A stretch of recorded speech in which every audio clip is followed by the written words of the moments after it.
Hello and welcome to Movers and Shakers. I'm Ken Miller, joined today by 40th District State Representative Dave Buehler, who represents Lansing. Dave, thank you very much for coming in today. My pleasure. Not your first rodeo here. You've been around a couple times. You do represent the 40th District, and that, of course, includes our fair city here.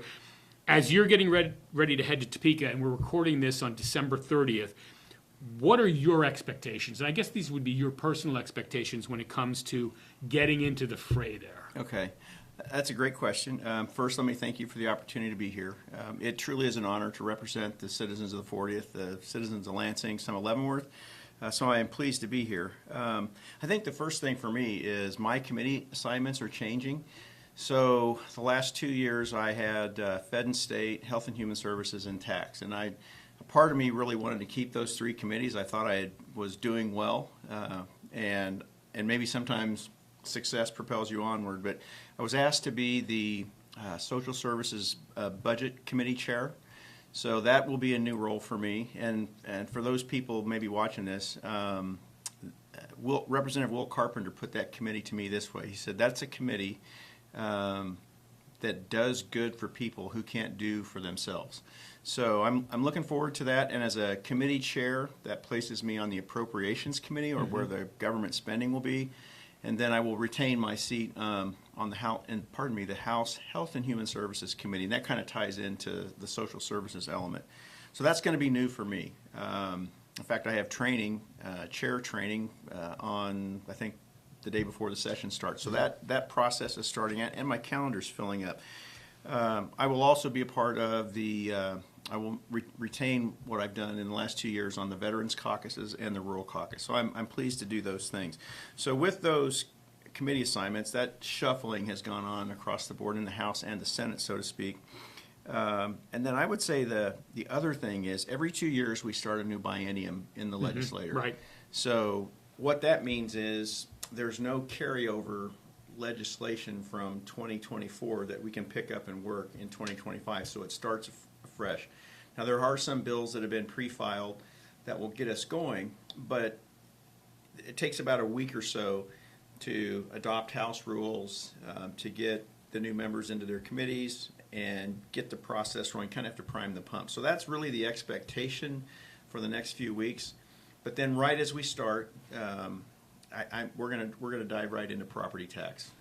And that's my next question. Property taxes are still a huge issue, not just on the state level, but obviously on the local level here in Leavenworth County as well.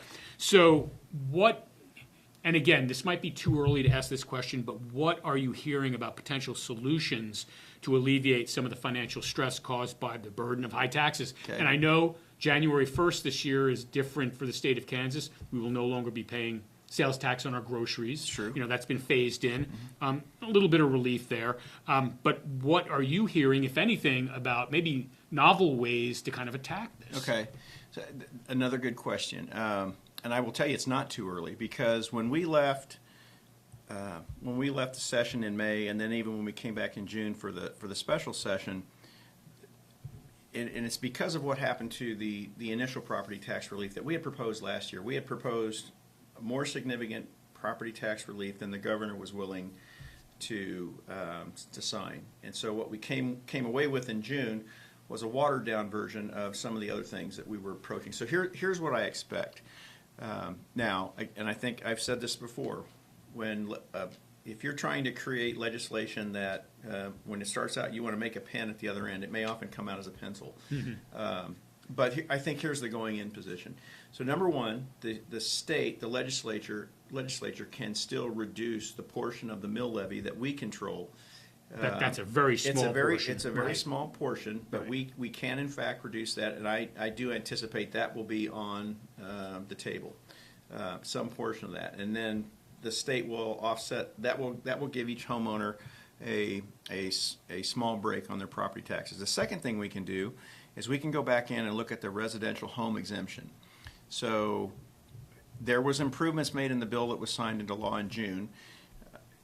Where we started last year was where we wanted to increase the exemption. It was around $43,000 per homeowner, up to $125,000. The middle ground where we landed in June was $75,000.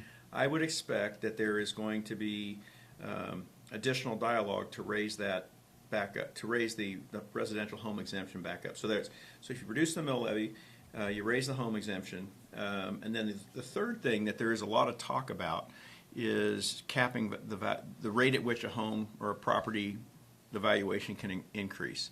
So I know that will be a topic of discussion. I don't want to predict I wouldn't want to predict the success of that one. I do think that possibly could require a constitutional amendment. Don't know that for sure, but I also know the chairman of the House Tax Committee is very cautious when it comes to placing an arbitrary cap. Sounds good on paper, Right. but what we did last year is we took a look at it 10 years out, 20 years out with the rates of inflation, and it wasn't always the panacea that people thought. But I think those three things first can be looked at. And then it may not necessarily, I will add to that. So the whole question of property tax isn't just a state question because it's any taxing authority. Right. So it's school boards, it's cities, it's counties, it's, if you've got in some places, a cemetery board, a library that can tax. All of those entities combined create that tax burden for an individual taxpayer. So what it's incumbent upon is for taxpayers to challenge all of those entities on their spending levels. And that is the other side of this, is we have to look and continue to look at reducing spending, not just at the state, but at the counties and the cities and in the school districts. Those combined, I think, get us to a point where we can deliver meaningful solutions. Okay. I asked Senator-elect Klemp at the time. I think he's still Senator-elect Klemp. I think that's coming up where he's going to be sworn in soon. And it was kind of a tongue-in-cheek question at first when I asked him, but his answer kind of gave me pause a little bit. So you're aware the Trump administration has something called the DOGE, the Department of Government Efficiency. And I semi-jokingly asked Senator-elect Klemp, is there a Kansas effort, like a DOGE, a K-DOGE, if you will, something like that? And I had not heard anything about that, but he mentioned that there is some talk about doing some sort of government efficiency, and it might not be an official committee. There was some talk about some sort of government efficiency study or examination. What are you hearing about that? So, a couple of things, and let me get to that, the DOGE piece or the government efficiency piece second, because I think that comes in the way of regulatory reform. But let me back up a step even further. So I do think this is a year where there is great potential to reduce spending in this state. And back in August, the Legislative Coordinating Council, otherwise known as the LCC, it's made up by the leadership in the House and the Senate, voted to approve a new budget process for the Kansas legislature. Now, what that means for the everyday citizen is typically we wait on the governor. The governor starts her process in October. She churns it through her system, and then in January, she's supposed to deliver it the first or second week of the session, usually comes toward the end of January. Last year, for example, the budget that she handed off to the legislature was a 13.9% increase in spending over the prior year, or an incremental $1.4 billion in spending to the state. And that's where the state has started the last 15, 20 years, that process. So back in August, the LCC created this new budget process. It's made up of members of the Appropriation and Tax Committees in both the House and the Senate. They started work on the legislative version of the budget in late November. So we've already been working on the budget in November and December, and we'll have a legislative budget to start the session with in January, rather than waiting on the governor. Now, they will still have to reconcile what the legislature creates with what the governor hands off, because we can't just ignore that. But we'll have a much better process and the time to go in and look at, okay, here's what KDHE needs, here's what KDADS needs, each of these agencies. And I will quote my friend from Wichita, Democrat Representative Henry Helgerson, the most fiscally conservative person in the House. We have got to change the way that the state budgets and spends money. And I think with this new process, we will have the opportunity to get much further down the road with much more sane budgeting and spending for the state. So that is one way that gets the same outcome that DOGE does. So the second thing is the regulatory process. I think 2 years ago there was a constitutional amendment that narrowly failed that would have changed the way that regulatory agencies just can't change a rule and say, here it is, now go out and implement it. We wanted that subject to the approval of the legislature. I do know that, and I've talked to several legislators who were part of that process when that began 3 years ago, that there's going to be efforts underway to rein in and change our regulatory environment. The state has 77,000 pages of regulations. That's what DOGE is designed to do. That's really what that regulatory reform piece is. And this may be anecdotal, but this drives me crazy every time I saw this again within the last week. Kansas is, there are only 2 states in this union that are worse than the state of Kansas in terms of the number of employees, state employees per capita. We're number 48. I don't remember who the other 2 are, but it seems to me that any agency coming and either requesting to fill unfilled positions or requesting new positions, this is the wrong year to do that. We need to figure out a way to live within our means, because I don't think this is the time to be growing incrementally state employees. And what that means for the state, education is about 65 cents of every dollar. I think entitlements to state employees is another 12 to 13 cents for every dollar. Those 2 buckets right there leave us with about 12 cents on every taxable dollar to spend on everything else. That's where we gain efficiencies, I think, in the state. Okay. All right. A problem that's been looming for years, and I think we've discussed this in past interviews, is how to refill the Kansas Department of Transportation's coffers. And it's becoming even more apparent now that as motor fuel tax revenue dwindles, because one, you've got more electric cars on the road that don't pay into that. It's how do you refill the coffers to maintain and improve our roads? Okay. I was under the impression that a state legislative budget committee had kind of been given this idea of a road usage fee, and it almost seems like that's dead on arrival. I mean, nobody likes the way that sounds. So how is the state? And look, I've driven on 3 or 4 state roads here in the last week or so. I'm doing a little traveling, and by far Kansas roads are the best. So that's something we've got going for us. But as you and I know, a couple of winter storms, a couple of freeze thaws, and suddenly you're looking at a lot of potholes on the highways, not just on the local roads. So I guess my question to you is, what are you hearing, and how dire, is it a dire situation? Maybe it's not, where state transportation leaders are saying, we've got to replace this income, this revenue that we're losing because gas taxes aren't holding up the same end of the bargain. Kind of tongue-in-cheek, because I know you and I have talked about this before, but I think what I heard in Topeka on day 1 a couple years ago was, we've got to close the bank of KDOT. Right. And so I think the bank of KDOT is closed. Yeah, right. But, and back to the road usage tax, I think the biggest issue with that, as I understood it, was the potential negative impacts it would have had on agriculture in the state. So The western part of the state would not like this at all. Right. So that's something similar, or a derivative of that may well in fact surface. I don't know that, but we got to make sure that we don't penalize those in agriculture in this state to do that. And then I guess, quite frankly, I don't know that I have a silver bullet for this question. I went back and looked at the motor fuel sales tax revenue generated since, I think, the year 2020, and it's relatively flat or declining, maybe around 1 to 1.5 to 1.8% per year. I think last year was 1.5 or something like that.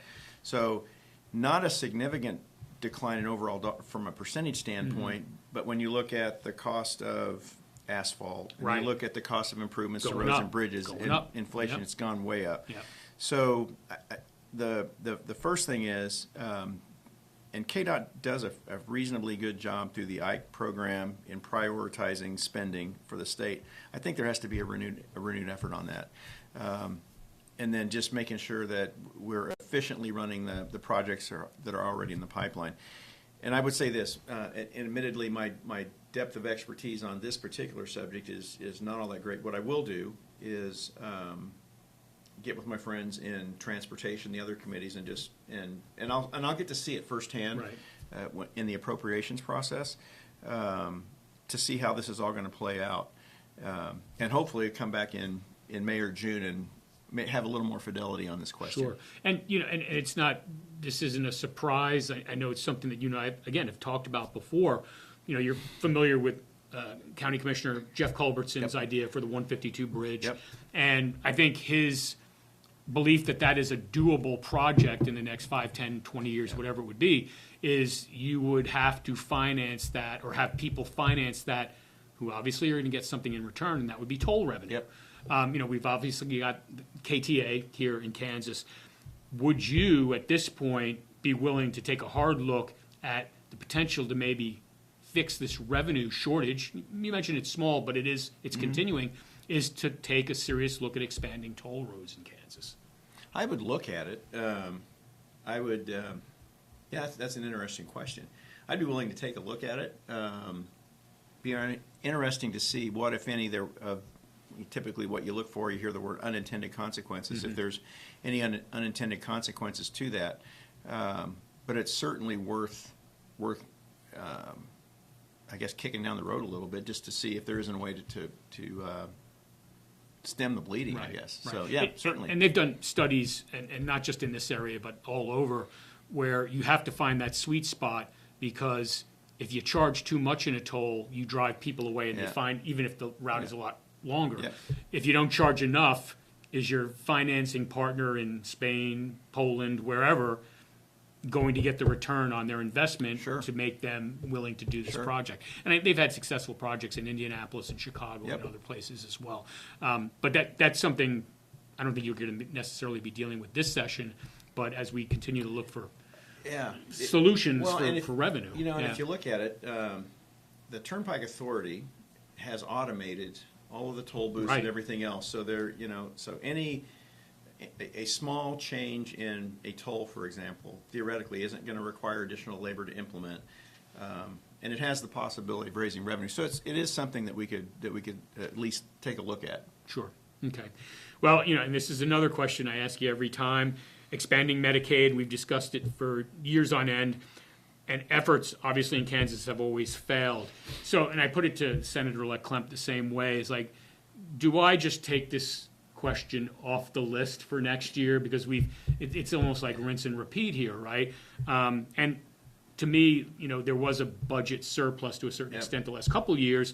If Medicaid was ever going to be expanded, that was probably the setup for it, and it didn't happen. But what are you hearing about Medicaid expansion? Is it going to be less of a headline-grabbing issue this time around? Yeah, I think what's different, and this is there's a subtle and in some cases very overt recognition that Medicaid expansion in the form that it was always being championed is kind of a non-starter. What is different, though, and this is refreshingly different. Within the last month, I think it's the Kansas Association of Counties, the lobbying group that represents all 105 KAC, counties, right, has changed their legislative priority. They were staunch supporters of Medicaid expansion. They've changed their legislative agenda to use terms that I used last year, and that's Medicaid reform. So the premise is we already have a Medicaid system that covers thousands and thousands of Kansans, and it doesn't necessarily operate as efficiently as it could, but it provides services to a lot of Kansas. So there are areas where we need to shore that up. And so here's a great example. Last year, between reimbursement rates that were provided to physicians and reimbursement rates that were provided to hospitals, most notably some of the rural hospitals, we sunk an incremental $75 million into our existing Medicaid system. So to me, that's an example of Medicaid reform. And that's the language that the Kansas Association of Counties is using. So I wouldn't take this topic off, because I do believe that we have an obligation to continue to look at reforming the system that we already have.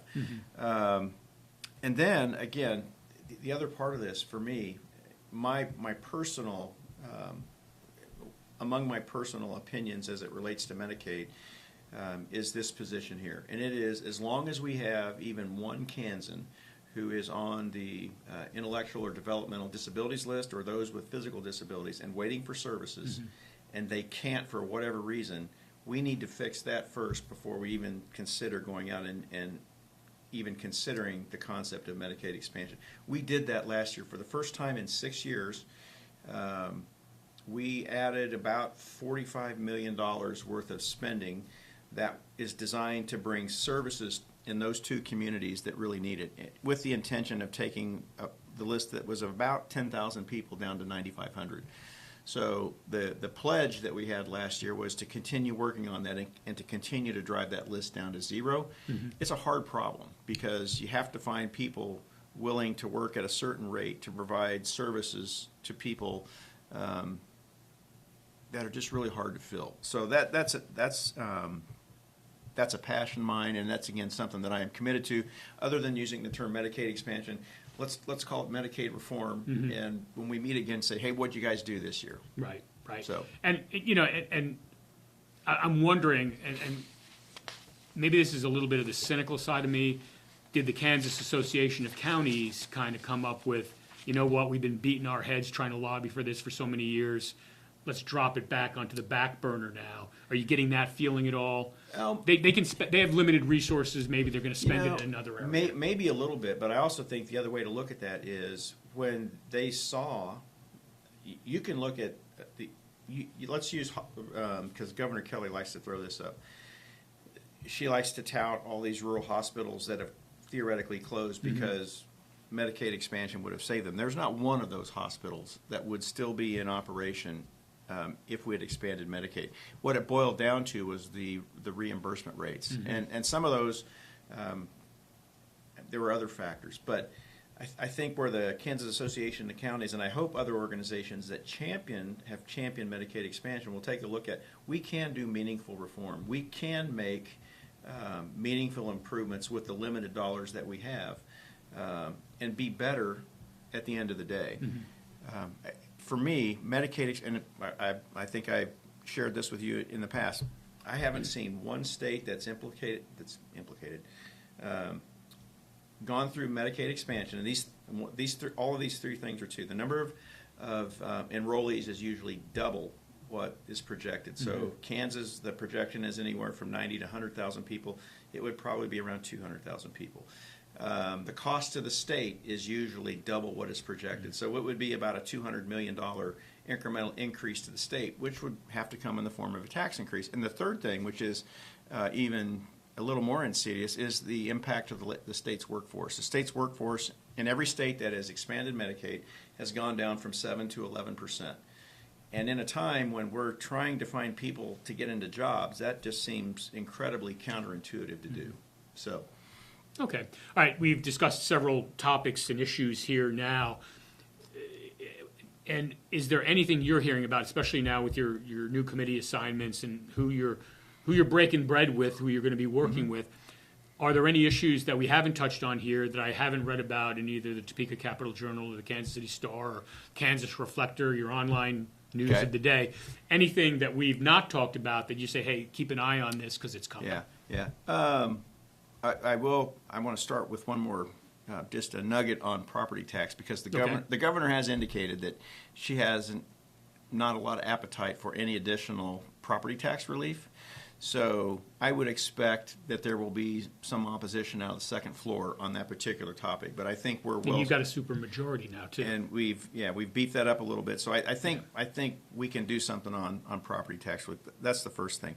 I did write a laundry list of things that I would that I think that were coming up. So for me personally, I have I actually entered this last year and have co-sponsored, and will introduce it again this year. There's an employer child care tax credit bill. Came to me from Dave Vodrick, who is the post commander, my VFW post commander. But it's a recognition that many companies are struggling to hire people, and one of the reasons cited is child care is too expensive. Right. So this is a bill that would provide employers a child care tax credit if they offered it to employees. So that's one thing.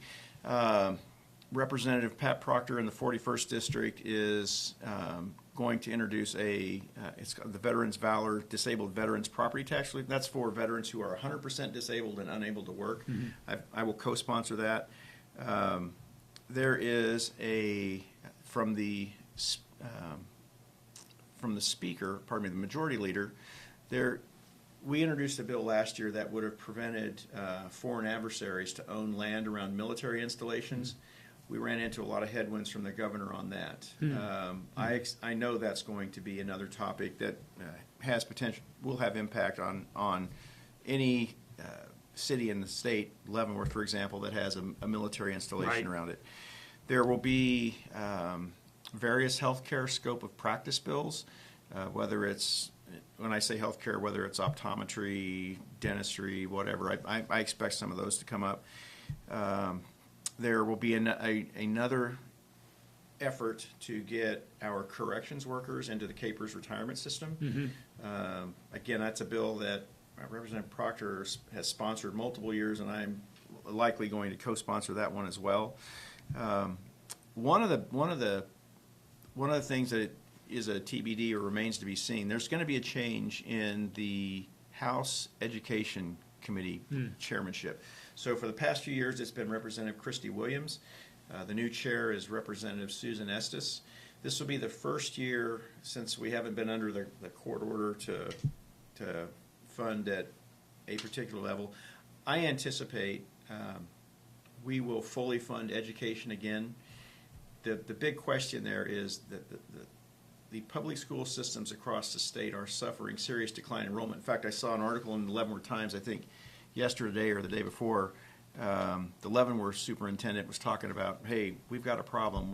We're declining in numbers. So, and not surprisingly, voters will email me, talk to me, and say, hey, why are we continuing to spend this money on education when enrollment is continuing to decline? Number one, I want to remain committed to public education and funding public education. But it's going to be interesting to see how the funding formula comes out come April or May. So those would be the big things. The one thing as I was preparing for this and thinking about these questions, back in June, we approved, the House and the Senate approved the use of star bonds to attract the Chiefs and the Royals. And the governor signed that bill. I don't expect any additional legislation coming out of the chute. However, what the Chiefs and the Royals choose to do, I think, particularly for the Chiefs, is coming sooner rather than later. The Chiefs have made it clear that their plan is to play in a new stadium for the 2030 season. And their project timeline, when representatives of the Chiefs met with us last June, pretty much indicated they need to make a decision in early 2025 and get the process of building a new stadium underway. Not so much for the Royals, but I do anticipate that location question and their decision to be an early 2025 thing. Okay, so now we're going to get into the weeds on this because I should think of this more often because it is a sexy issue, the Chiefs and the Royals and the potential of locating somewhere in Kansas. They've thrown around a lot of different parcels of land. I know, and this was more Royals than Chiefs, but there was one on the river where you could basically hit it out of the ballpark and it would land in the river. This is, I don't think it's KCK, obviously. I couldn't describe the exact location, but that was one of the architectural things about that stadium. My question to you, though, is from what you're hearing, and I know you have to be careful here, but I mean, do we have, whether it's Johnson County, Wyandotte County, Leavenworth County, for all I know, are there available parcels of land to take care of one of those teams if one of those teams started to show increased interest in Kansas? And I think the short answer to that question for both the Chiefs and the Royals is yes. When we were going through this process last spring and into the summer, while we weren't privy to the precise locations, there was never any doubt that there were multiple possibilities for either one of those organizations to choose from.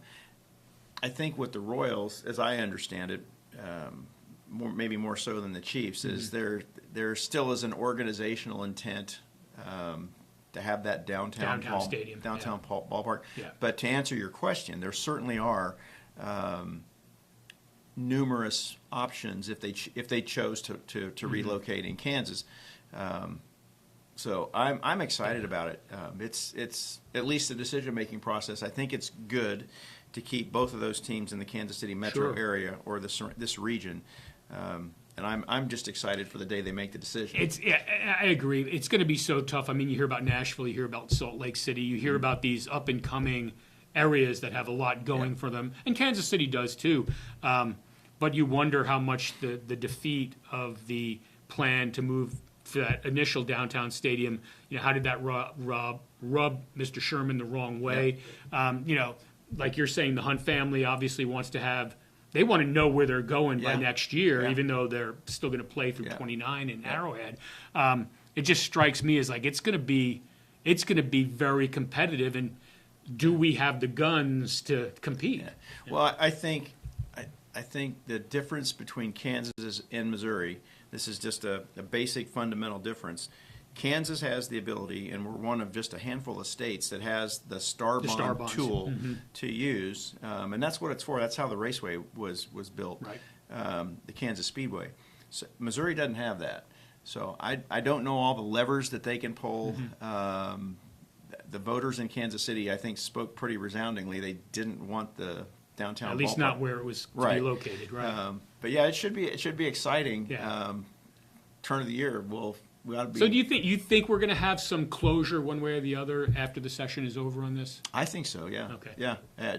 Just from a project timeline standpoint perspective for the Chiefs in particular, they have to make a decision. Okay.